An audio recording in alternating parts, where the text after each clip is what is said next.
দেখেন একটা মেয়ে মানুষের কতটাই ভাগ্য খারাপ যে ছোট থেকে বড় হয়, তার বাবা মার বাসা কত একটা আশা আকাঙ্ক্ষা স্বপ্ন নিয়ে তিলে তিলে বাবা মা ছোট থেকে বড় করে, কিন্তু নিয়তির কি খেলা দেখেন, এক নিমিষেই জানি সব কিছুই শেষ হয়ে যায় একটা নির্ধারিত বয়সে। যেমন বিয়ের সময় বিয়ে যখন দিয়ে দেয় বাবা মা, অন্যের ঘরে চলে যায়, কত কষ্ট। কিন্তু এটাই ভাগ্য যে সব কিছু ত্যাগ করে চলে যেতে হয় একদিন অন্যের ঘরে। মনে চাইলেও থাকতে পারি না সেই স্থায়ী ঘরে। এটাই মেয়ে মানুষের জীবন। সম্পূর্ণ স্বইচ্ছায় একে অপরকে স্বামী ও স্ত্রী হিসেবে কবুলপূর্বক বিবাহ বন্ধনে আবদ্ধ হয়েছে। সবাই বলি আলহামদুলিল্লাহ।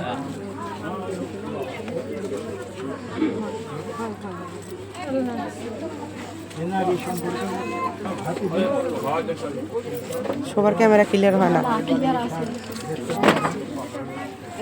জন্মের পর থেকে তার বাবা মা পরম আদর স্নেহে তার মান ইজ্জত সম্মান রক্ষার দায়িত্বভার পালন করেছে।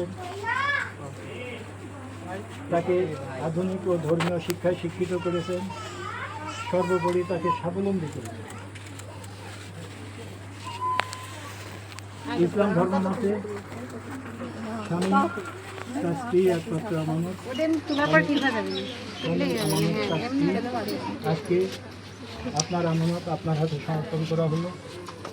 আজ থেকে এই নারীর ভরণ পোষণ সহ তার মান ইজ্জত সম্মান রক্ষার সমস্ত দায় দায়িত্ব আপনার উপরে আপনাকে আল্লাহ আপনাকে এই দায়ভার বহনের সক্ষমতা দান করেন, এই প্রার্থনা করি। ইসলাম ধর্ম নর নারীকে সমমর্যাদা দেয়। স্ত্রী যেমন তার পরম আদর স্নেহে স্বামীর সেবা যত্ন করবে, তার বাধ্যানুগত থাকবে এবং তার মাল সম্পদে পাহারাদান হিসাবে রক্ষক হিসাবে কাজ করবে, তেমনি স্বামী হিসাবে তোমার স্ত্রীর প্রতি তার মান সম্মান প্রদান করব। ইসলামের বিধি মোতাবেক নারীর যে হক আছে সেই হক তাকে যথাযথভাবে প্রদান করার জন্য সচেষ্ট থাকবে। এটাই আমি করতে হবে। পরিশেষে মহান রাব্বুল আলামিনের কাছে প্রার্থনা করি, আল্লাহ আপনাদের বরকত দান করুক, সমৃদ্ধ দান করুক, আপনাদের মাঝে কল্যাণমূলক কাজে ঐক্য প্রতিষ্ঠা করুক এবং ঐক্য ভালোবাসার সাথে জীবন যাপনের জন্য আল্লাহ তৌফিক দান করুক। আপনারা 5 ওয়াক্ত নামাজ পড়বেন, নামাজের মধ্যে সকল শান্তি নিহিত আছে। সবাই বলি আমিন। সালাম দাও সবাইকে। সালাম দাও। সালাম দিন। কামিল।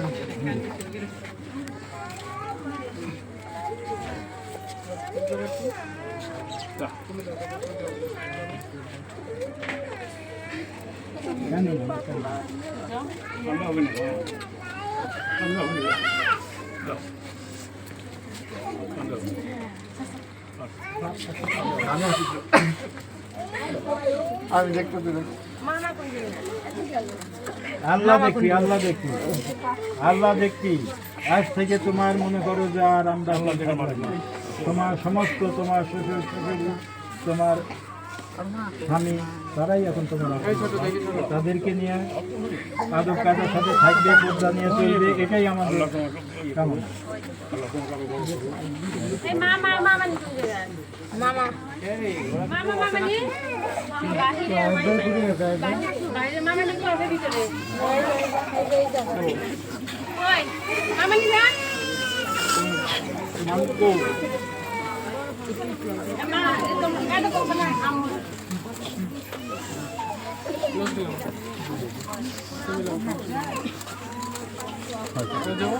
এখন থাক।